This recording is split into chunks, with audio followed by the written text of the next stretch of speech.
बिस्मिल्लाहिर्रहमानिर्रहीम। अस्सलाम वालेकुम माय यूट्यूब फैमिली, कैसे हैं आप सब। उम्मीद है आप सब खैरियत से होंगे और आप सब की दुआओं की वजह से अल्लाह का शुक्र है हम सब भी बिल्कुल ठीक ठाक हैं। So another beautiful peaceful foggy and cold day. हर तरफ धुंध छाई हुई है और बहुत ही पुरसुकून सुबह का आगाज़ हो चुका है।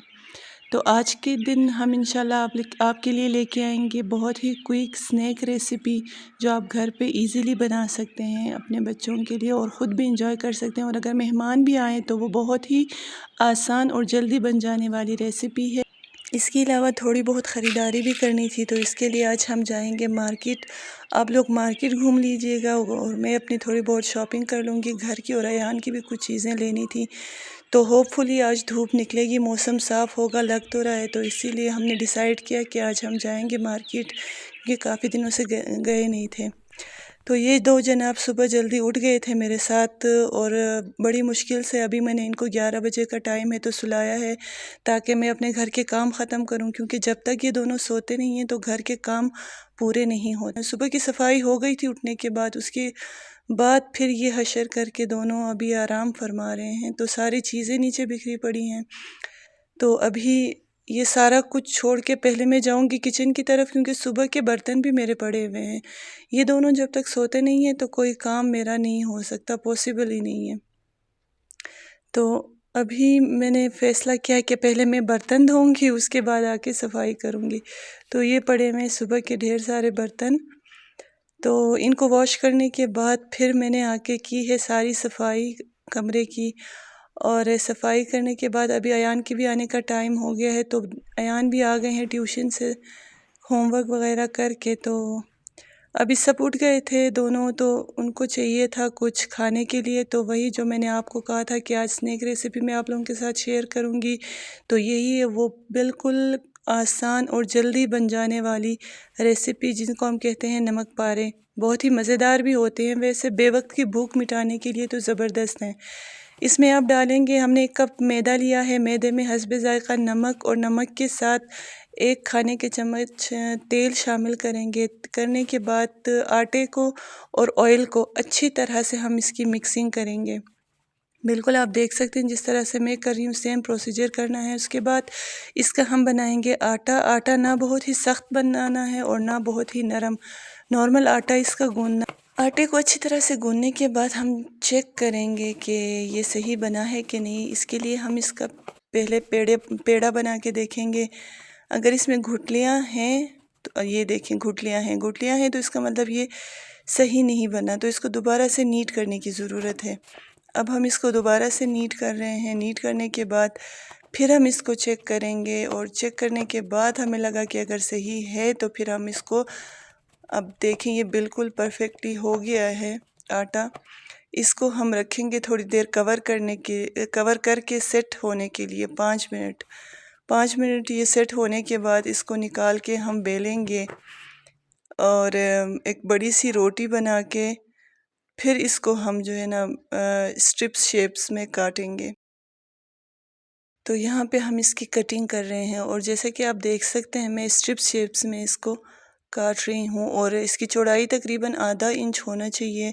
और रोटी भी आप बहुत ज़्यादा पतला ना बेलें, थोड़ा सा मोटा बेलना चाहिए, क्योंकि फिर वो उस तरह से उस खस्ता नहीं बनता। जब बहुत पतले बनाएंगे तो वो टूट के ही सारे गिर जाएंगे खाने से पहले ही, तो थोड़े से मोटे बेलने चाहिए इसको। अब हमने इसको बिल्कुल बेकरी शेप में इनकी कटिंग की है, और दूसरी तरफ हमारा ऑयल गरम हो रहा था। ऑयल को बहुत ज़्यादा गरम नहीं करना, हल्का गरम हो जाए तो फिर उसमें आप सारे नमक पारे डाल के फ्राई करें। और नमक पारों को बहुत ही लाइट गोल्डन होने तक इनको फ्राई करना चाहिए। ज़्यादा ब्राउन होने तक आप इनको फ्राई करेंगे तो थोड़ा सा कड़वाहट आता है इनमें, तो हम इनको लाइट ब्राउन होने तक फ्राई करेंगे। फ्राई करने के बाद इनको आप एक साथ अगर ज़्यादा भी बना के रखना चाहिए तो कोई हर्ज नहीं, इनको डब्बे में डाल के आप रख सकते हैं। किसी भी टाइम अगर मेहमान आए तो यूज़ कर सकते हैं, डेली आप अपने बच्चों को दे सकते हैं। तो मैं अक्सर ये करती हूँ, बना के रख देती हूँ ज़्यादा, क्योंकि बच्चे शौक़ से खाते हैं डेली। तो यहाँ पे हमारे नमक पारे गोल्डन हो गए हैं, तो बस यही सिंपल क्विक रेसिपी है इनकी। तो ठंडा होने के बाद ये मैं खिला रही हूँ फैज़ान को। अयान और ज़हरा ने खा लिए हैं अपने हिस्से के, तो अभी ये फैज़ान की बारी है, तो वो अपना खा रहा है, एंजॉय कर रहा है।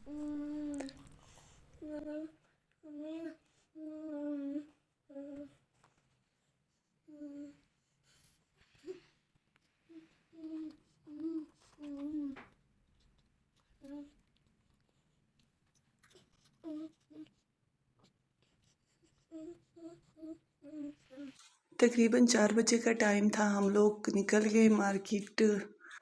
बस वे यहाँ पे हम अयान की कुछ चीज़ें लेनी थी, और यहाँ पे बहुत स्वीट चीज़ हुई थी। अयान अपनी पॉकेट मनी लेके गया था, यहाँ पे उसने कहा कि मुझे कुछ चीज़ें लेनी है। हमें लगा कि वो अपने लिए कुछ ले रहा है, तो वो स्वीट बॉय जो है अंदर जाके उन पैसों से अपने बहन भाई के लिए खिलौने लेके आया, जो कि मुझे बहुत ही टची लगा। हर भाई को, बड़े भाई को इसी तरह अपने छोटे बहन भाइयों का ख्याल रखना चाहिए। हालांकि वो ख़ुद भी एक 10 साल का बच्चा है, उसको मतलब इतना समझ नहीं होना चाहिए, लेकिन माशाल्लाह बहुत ही सेंसिबल बच्चा है वो।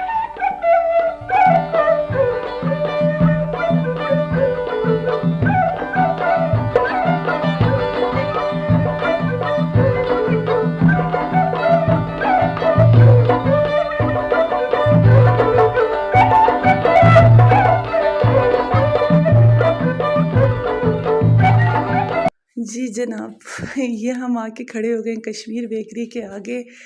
यकीनन आप लोगों के मुंह में भी पानी आ रहा होगा, क्योंकि कश्मीर बेकरी के केक्स बहुत ज़बरदस्त होते हैं। ये रंग बिरंगे और बहुत ही मज़े के केक।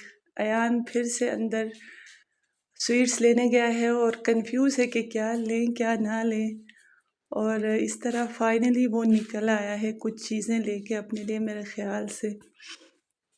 तो ये आने के बाद जो बचे कुछ पैसे थे उनका हिसाब लगा रहा था, तो ये चीज़ें ये लेके आया था अपने लिए।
जी, दनीन के सामने से गुज़रते हुए यहाँ पे अचानक गाड़ी रुक गई किसी काम के लिए। तो ये सामने जो मैं ज़ूम इन करके दिखा रही हूँ, इस घर में मेरा बचपन गुज़रा है, बहुत सी यादें जुड़ी है इस घर के साथ।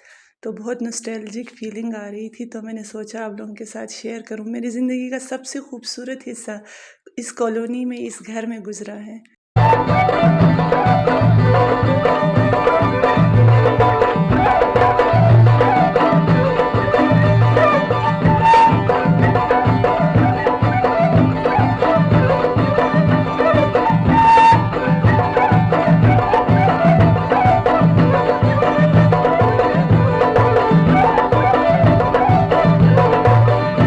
फाइनली सारी शॉपिंग ख़त्म करने के बाद अभी हम जा रहे हैं वापस घर की तरफ।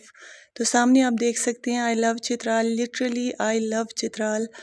अल्लाह करे कि मेरे इलाके का ये सुकून, ये अमन इसी तरह बरकरार रहे और लोग इसी तरह प्यार और मोहब्बत से रहें एक दूसरे के साथ। आप लोग भी जहाँ रहें प्यार से रहें, खुश रहें, आबाद रहें। दुआओं में याद रखें। मेरे चैनल को लाइक, सब्सक्राइब और शेयर करें। और मैंने जो प्रॉमिस किया था रेसिपीज़ शेयर करने की, तो वो प्रॉमिस अभी भी बरकरार है। मैं इंशाल्लाह आने वाली वीडियोस में शेयर करूँगी। बस आप ज़्यादा से ज़्यादा कमेंट सेक्शन में लिख दें कि हाँ, आप लोगों को वो रेसिपीज़ देखनी हैं। तो बस अपनी दुआओं में याद रखें। जहाँ रहें खुश रहें, अपना ख्याल रखें। अल्लाह हाफ़िज़।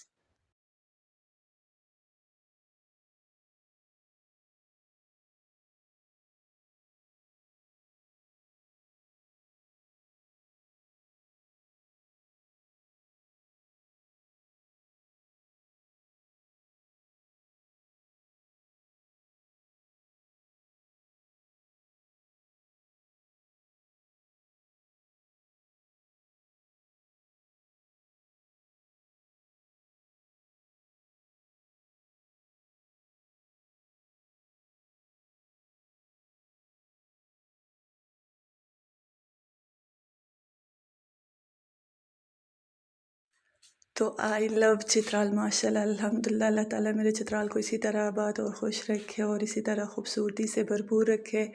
तो अगर आज की वीडियो आप लोगों को अच्छी लगी है तो लाइक करें, शेयर करें और सब्सक्राइब ज़रूर करें।